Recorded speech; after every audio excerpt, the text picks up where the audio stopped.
Sabe, existe uma história de detetive na medicina que, mesmo com mais de um século de idade, salva vidas todos os dias. Hoje, a gente vai desvendar o segredo da coloração de Gram, uma técnica genial que obriga os nossos inimigos mais invisíveis a mostrarem suas fraquezas. Imagina a cena, uma infecção misteriosa colocando uma vida em risco. A primeira batalha não é com remédios, mas com informação. Como é que se identifica um inimigo que não se pode ver? A resposta está num truque brilhante, que força as bactérias a revelarem sua verdadeira identidade. Pensa assim, as bactérias são como exércitos diferentes. Não dá para usar a mesma tática contra todos. Cada grupo tem uma armadura única, com seus pontos fortes e, o mais importante, seus pontos fracos. O primeiro passo, então, é descobrir qual exército a gente está enfrentando. E a grande linha que divide esses exércitos bacterianos é justamente a armadura deles, a parede celular. O jeito que essa defesa é construída não só os diferencia, mas também determina o melhor jeito de derrotá-los. Essa é a chave de tudo.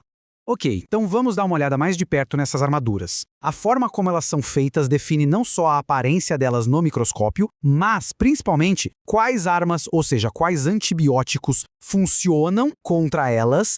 De um lado, a gente tem as gram-positivas. Pensa numa muralha grossa, super robusta. Do outro, as gram-negativas. Uma fortaleza bem mais complexa, que vem com o escudo químico extra, super sorrateiro. São duas estratégias de defesa completamente diferentes. E qual é o material que constrói essa armadura, né? É uma molécula chamada peptidoglicano. As gram-positivas têm uma muralha feita de várias e várias camadas desse material. Já as gram-negativas, elas têm só uma cerquinha fina dele. E essa é a diferença crucial. Essa tabela aqui resume bem a parada. Repara na diferença da camada de peptidoglicano grossa nas positivas, fininha nas negativas. Mas o pulo do gato está aqui, a membrana externa, um escudo extra que só as gram-negativas têm. Guarda essa informação porque ela vai ser decisiva. Para ficar mais fácil de entender, pensa assim. A parede da gram-positiva é tipo uma esponja bem grossa, que absorve e segura o corante com força. Já a gram-negativa é como uma folha de papel fina, mas que está protegida por uma capa de chuva de gordura, que o álcool consegue dissolver. Essa diferença é tudo. Beleza. Então como a gente faz para descobrir quem é quem? A gente usa um interrogatório químico, em 4 etapas. É a coloração de Gram, um procedimento super elegante que força as bactérias a mostrarem sua verdadeira cor. Estas são as 4 fases do nosso interrogatório. Cada um desses reagentes químicos tem uma missão bem específica. Juntos, eles vão expor a estrutura de defesa de cada bactéria. Vamos ver como isso funciona passo a passo. Primeiro, a gente joga um corante roxo, o cristal violeta, que pinta todas as bactérias na amostra, sem distinção. Depois, entra o Lugol. Ele funciona como um fixador, se ligando ao corante e formando um complexo grandão, travando a cor roxa dentro das células. Até aqui, todo mundo parece igual. E agora, agora vem o passo que decide tudo. O momento da verdade, que vai separar os suspeitos.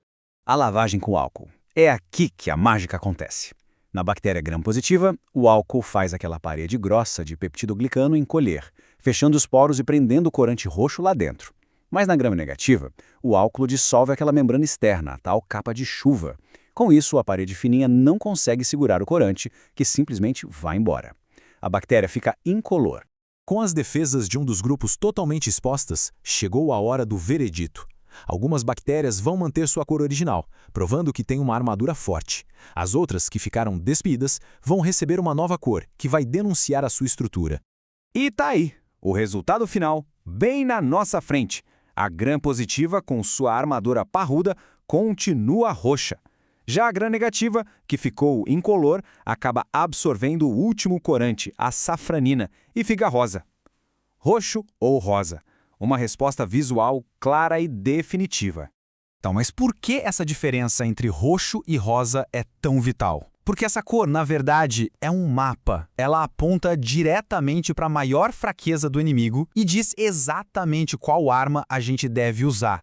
Essa citação resume o desafio perfeitamente. Aquela membrana externa extra que as gram-negativas têm não serve só de proteção. Ela faz com que essas bactérias sejam naturalmente mais resistentes a muitos dos nossos medicamentos mais comuns.